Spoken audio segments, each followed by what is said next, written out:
Right breaking చూస్తున్నాం. Supreme court ప్రధాన న్యాయమూర్తి దళితుడు కావడంతోనే చెప్పుతోడి దాడి చేశారని కాంగ్రెస్ పార్టీ మాజీ కేంద్ర మంత్రి చింతా మోహన్ అన్నారు.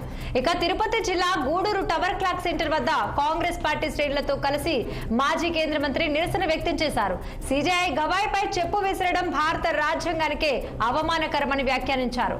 రాష్ట్రంలో బడుగు బలహీన వర్గాలపై దాడులు పెరుగుతున్నాయని ఆందోళన వ్యక్తం చేసిన ఆయన చంద్రబాబు సొంత జిల్లా చిత్తూరులో అంబేద్కర్ విగ్రహానికి నిప్పు పెట్టి కాల్చివేశారని మండిపడ్డారు. అలాగే చంద్రబాబు ఇటీవల కేంద్రానికి లేఖ రాసి పోవరాజుపట్నం ఓడరేవు నిర్మాణాన్ని అడ్డుకున్నారని ధ్వజమెత్తారు.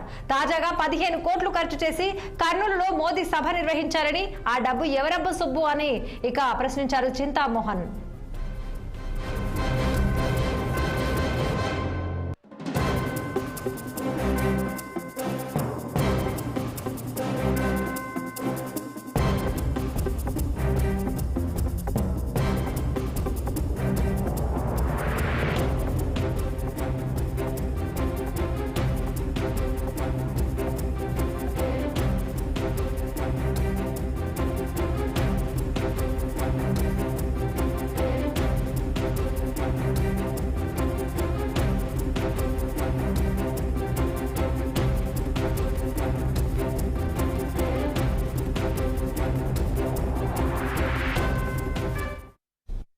ఈరోజు గూడూరు టవర్ క్లాక్ దగ్గర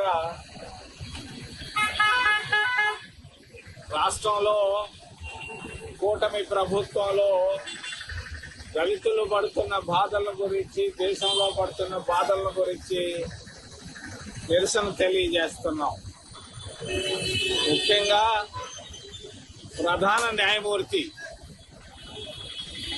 ఆయన పోయిన వారం ధర్మాసనంలో కూర్చున్నప్పుడే చెప్పి శ్రేయడం జరిగింది ఆయన ముఖాన.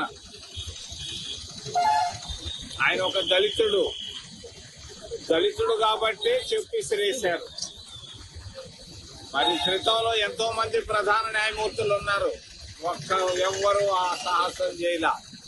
ఈరోజు దళిత ప్రధాన న్యాయమూర్తి పైన చెప్పు విసిరి వేయడం అనేది పండి ఈ దుర్మార్గ పనులు ఆపమని చెప్పి అవినీతిని విపరీతంగా అవినీతి ఉంది ఆంధ్రప్రదేశ్ రాష్ట్రంలో.